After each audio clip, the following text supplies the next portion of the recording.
우리는 살아가면서 참 많은 실수를 합니다. 말의 실수도 많고 판단의 실수, 또 결정의 실수도 많이 합니다. 그리고 그로 인한 낭패도 많이 당하죠. 실수로 큰 돈을 잘못 송금하기도 하고, 또 사기인 줄 모르고 잘못된 계약서에 사인을 했다가 오랫동안 고생하기도 합니다. 또 행동의 실수도 많은데, 중요한 공연이나 시합에서 실수를 해서 그동안의 노력들이 물거품이 되기도 하고, 또 기술이나 의술로 일하시는 분들은 한 번의 실수로 사람의 생명을 위험에 빠뜨리기도 합니다. 또 우리는 감정의 실수도 많이 저지릅니다. 이성적으로 대응해야 하는데 참지 못하고 화를 내거나, 미워해서는 안 되는데 미워하거나, 마음을 끌리지 말아야 하는데 마음이 빼앗겨서 나중에 또 후회를 합니다. 저도 얼마나 많은 실수를 하는지 모릅니다. 특히 저는 목회자이다 보니 저의 실수는 다른 분에게 상처로 남는 경우도 있습니다. 정말 말을 그런 뜻이 아니었는데 이렇게 설교 중에도 또는 대화 중에도 이 나갔던 말이 그분의 마음을 아프게 하기도 합니다. 그 중에 어떤 실수는 자다가도 생각이 나면 이불킥을 하고 머리를 쥐어뜯기도 합니다. 그러고 보면 이렇게 많은 실수에도 불구하고 제가 여전히 이렇게 아직 멀쩡하게 존재한다는 것이 정말 은혜입니다. 많은 분들이 참아주셨고 무엇보다 하나님께서 용납해 주셨기 때문입니다. 우리는 은혜가 아니면 정말 살아갈 수가 없습니다. 여러분도 같은 고백이십니까? 그렇습니다. 그렇지만 우리는 자신의 실수에 대해서 결코 느슨한 마음을 가져서는 안 됩니다. 우리가 실수를 완전히 피할 수는 없지만 실수에 방심하면 자신과 타인에게 큰 해를 입히고 나아가 공동체를 망가뜨리는 사단의 기회를 줄 수가 있기 때문입니다. 오늘 하나님께서는 여호수아 9장을 통해서 이스라엘이 저지른 큰 실수에 대해 말씀하십니다.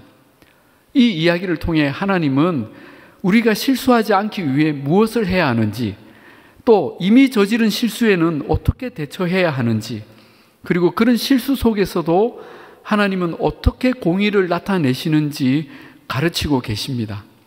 우리가 하나씩 살펴보겠습니다. 첫째, 우리가 실수하지 않으려면 하나님께 늘 물어야 합니다. 대부분의 실수는 우리의 잘못된 판단에서 시작이 됩니다.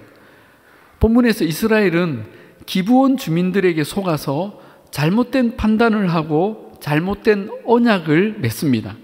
9장 1절과 2절을 먼저 보시겠습니다. 이 일 후에 요단 서쪽 산지와 평지와 레바논 앞 대해 연안에 있는 헷 사람, 아모리 사람, 가야난 사람과 브리스 사람과 히위 사람과 여부수 사람의 모든 왕들이 이 일을 듣고 모여서 일심으로 여호수아와 이스라엘에 맞서서 싸우려 하더라 했습니다. 자, 여기서 이 일이란 이스라엘이 여리고와 아이성을 정복한 이야기입니다. 가나안의 모든 부족과 왕들은 이스라엘의 이런 진격 소식을 듣자 모두 모여서 연합 전선을 형성하고 이스라엘과 대항하여 싸우려고 했습니다. 그런데 그 가나안 부족들 가운데 유독 반대로 대응한 부족이 있었습니다. 바로 기브온 사람들이었습니다. 3절에 기브온 주민들이 여호수아가 여리고와 아이에 행한 일을 듣고 꾀를 내어 사신의 모양으로 꾸미되, 자, 기브온 주민들은 다른 가나안의 부족들과는 달리 이스라엘과 싸우려 하지 않고 오히려 화친을 맺으려 한 것입니다. 그러나 사실 이 계획은 불가능했습니다. 왜냐하면 이스라엘이 가나안을 정복한다는 것은 이스라엘의 의지가 아니라 하나님의 뜻이었고, 하나님은 이스라엘이 가나안의 모든 거민들을 진멸하고 그 땅에 순전한 하나님의 나라를 세우기를 원하셨습니다. 그래서 이스라엘은 가나안의 어떤 부족과도 화친 조약을 맺을 수가 없었습니다. 그런데 이 기브온 주민들이 꾀를 내어 사신을 보낸 것입니다. 즉 자신들은 이곳 가나안 주민이 아니고 아주 먼 곳에서 온 사람들인 것처럼 꾸며서 화친을 맺으려 한 것입니다. 그래서 4절에 이들은 헤어진 옷과 주머니, 가죽 부대, 그리고 낡아서 기운 신, 말라서 곰팡이가 핀 떡 등을 준비하고 자신들이 아주 먼 나라에서 온 사신인 것처럼 위장하여 나타났습니다. 어떻게 보면 이 기브온 주민들은 참 지혜로운 사람들입니다. 이들은 다른 부족들처럼 싸워서는 이스라엘의 신을 절대 이길 수 없고 승산이 없다고 판단을 한 것입니다. 이들은 하나님을 믿지는 않았지만 자신들이 살 길이 뭔지를 정확히 알았습니다. 그래서인지 이들에게는 왠지 호감이 갑니다. 정이 가죠. 그러나 이것은 그런 정으로 넘어갈 문제는 아닙니다. 우리가 믿음의 길을 가는 동안 때로는 하나님의 뜻 앞에서 인간의 정의나 도리마저 하나님께 맡겨야 할 때가 있습니다. 특히 이스라엘은 자신의 부르심과 사명을 생각할 때 이런 사람들을 잘 분별하고 조약을 맺지 말았어야 했습니다. 그러나 그들은 기브온 사람들이 치밀하게 꾸민 꾀에 그만 넘어가고 맙니다.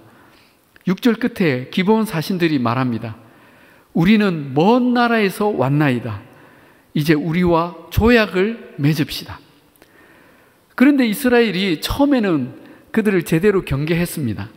7절에 너희가 우리 가운데 거주하는 듯 하니, 즉 너희는 이곳 가나안 거민들 같은데 우리가 어떻게 너희와 조약을 맺을 수 있으랴 묻습니다. 이 질문은 어쩌면 그들의 가슴을 철렁하게 만들었는지도 모릅니다. 그런데 그들은 이내 그들이 준비해온 다른 말로 분위기를 바꾸려 합니다. 8절에 그들이 여호수아에게 이르되 우리는 당신의 종들이니이다. 우리는 당신의 종들입니다. 이 한마디에 여호수아의 태도가 갑자기 누그러집니다. 그래? 그러면 너희는 누구이며 어디서 왔느냐? 여러분, 여호수아가 왜 갑자기 태도가 누그러졌을까요? 그것은 그들이 지금까지 광야를 지나오면서 이렇게 숙이며 들어오는 이방인을 본 적이 없었기 때문입니다. 이스라엘이 만났던 모든 나라들은 이스라엘을 무시하고 대항하고 죽이려고만 했지 이들처럼 공손하게 예를 갖춰서 화친을 청한 나라가 없었습니다. 게다가 이들은 이스라엘이 가장 귀중하게 여기는 하나님의 이름을 높였습니다. 9절에 종들은 당신의 하나님 여호와의 이름으로 말미암아 심히 먼 나라에서 왔사오니 이는 우리가 그의 소문과 그가 애굽에서 행하신 모든 일을 들으며 또 그가 요단 동쪽에 있는 아모리 사람의 두 왕들에게 행하신 모든 일을 들었음이니이다 라고 대답을 합니다. 여기서 그들은 최근에 있었던 여리고성과 아이성 전투 이야기는 빼고 말하는 용의 주도함을 보입니다. 왜죠? 그들은 너무 멀리서 왔기 때문에 최근 이야기는 모른다는 것입니다. 이처럼 그들은 매우 공손하게 또 치밀하게 그리고 신앙적 공감대를 가지고 접근을 하였고 여호수아와 이스라엘은 그만 마음의 무장을 해제합니다.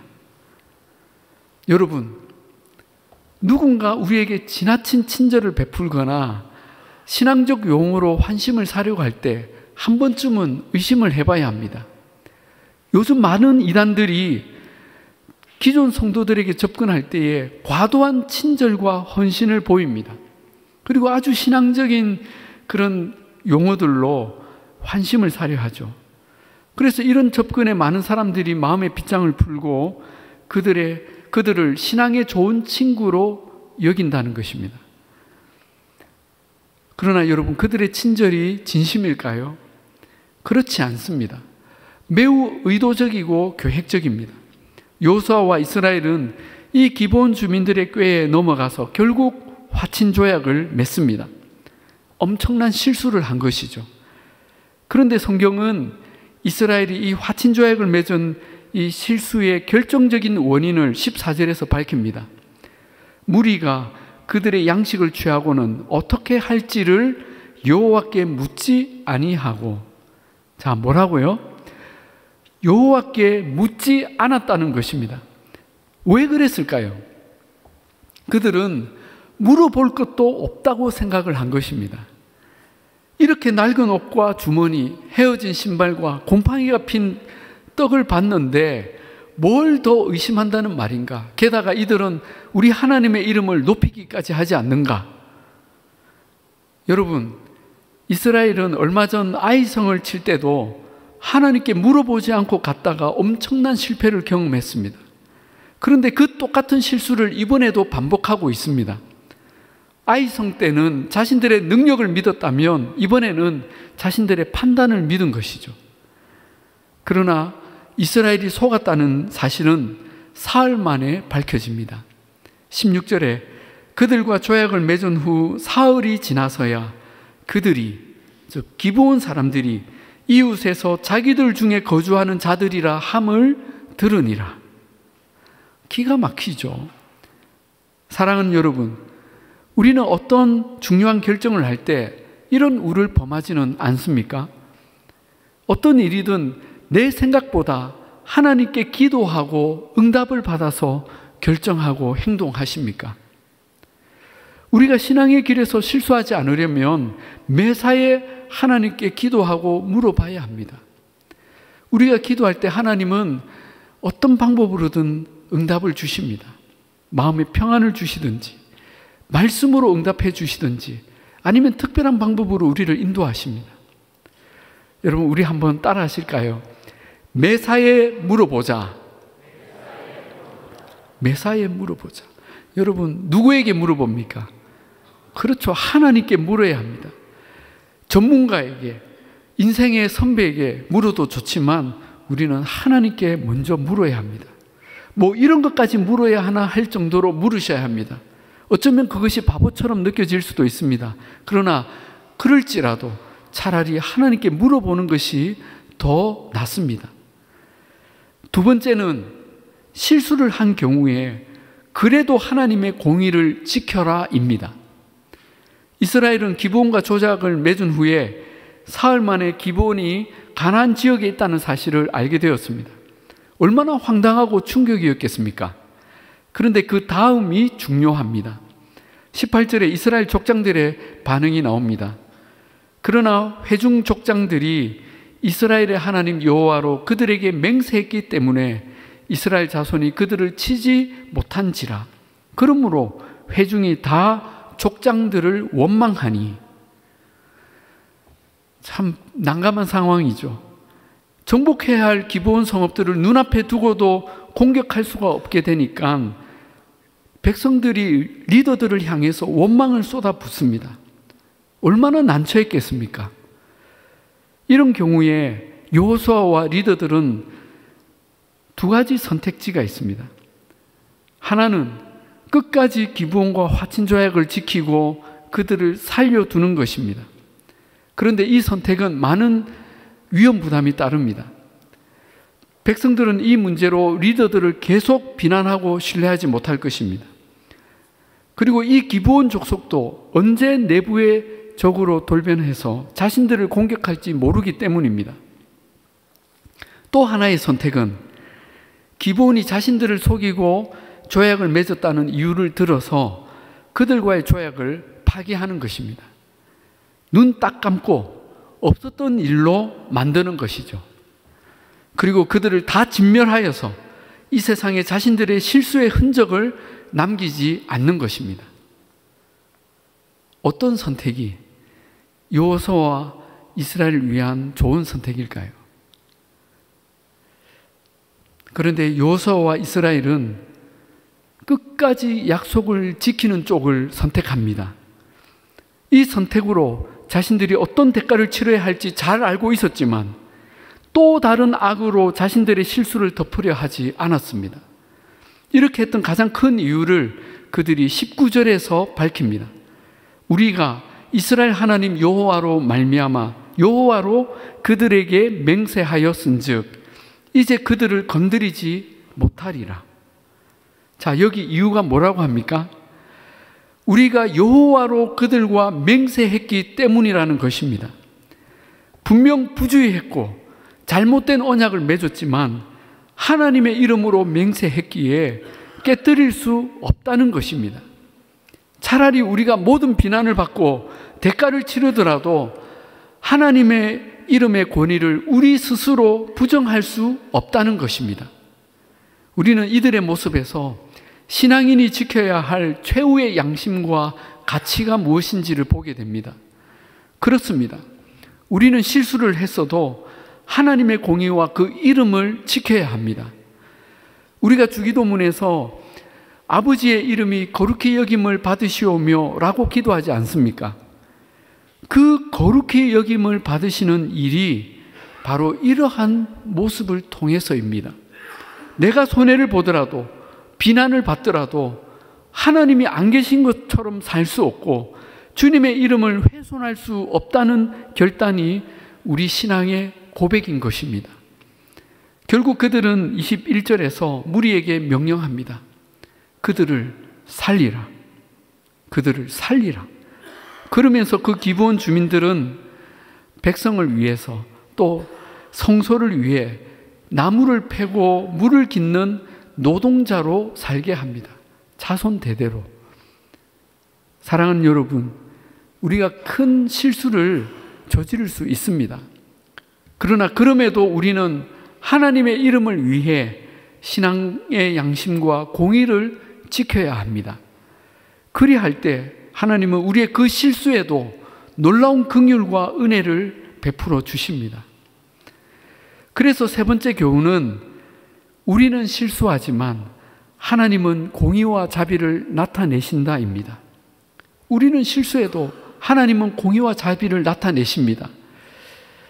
자, 우리가 이 기브온 주민의 그 속임수와 이 조약을 보면서 몇 가지 의문을 가지게 됩니다. 왜 이들은 다른 가나안 부족과는 달리 이스라엘과 화친을 맺고 그들의 종으로 사는 길을 택했을까? 그리고 그들은 그 후에 이스라엘 안에서 어떻게 지냈을까 하는 점들입니다. 그런데 이 질문으로 우리가 기브온의 이야기를 좀 더 깊이 들여다보면 우리는 놀라운 하나님의 공의와 자비를 만나게 됩니다. 여러분, 이 기브온 부족은 가나안 7 족속 가운데 히위 족속에 속한 부족입니다. 히위 족속. 그런데 이 히위 족속은 오래전 야곱 족장 시절에 이스라엘과 약속의 문제로 한번 큰 화를 입은 적이 있었습니다. 바로 창세기 34장, 우리가 잘 아는 야곱의 딸 디나의 사건으로 야곱의 아들들이 히위 족속 중에 세겜 부족을 완전히 전멸시킨 사건입니다. 다들 아시겠지만 야곱의 딸 디나가 세겜 성읍에 놀러 갔다가 그 세겜 족장의 아들에게 강간을 당했습니다. 그때 족장의 아들은 디나를 버리지 않고 자기 아내로 삼기를 원했습니다. 그리고 그 아버지 족장은 친히 야곱 가족에게 찾아와서 큰 혼수를 약속하면서 자기 부족과 야곱의 가족이 서로 화친을 맺고 또 통혼도 하여서 자기 땅에서 같이 살자고 제안도 했었습니다. 물론 그런 일은 이스라엘의 신앙 가치관으로 불가한 일이었습니다. 이스라엘은 그때 세겜 부족에게 엄중히 피해 보상을 요구하고 그 제안도 거절해야 옳았습니다. 그런데 야곱의 아들들이 어떻게 대응합니까? 세겜 족장과 그 아들을 속여서 약속을 합니다. 좋다. 그렇게 하자. 그러나 우리는 할례받지 않은 사람들과는 통혼할 수 없고 우리 누이도 줄 수 없다. 그러므로 너희는 모든 남자들에게 할례를 행하라.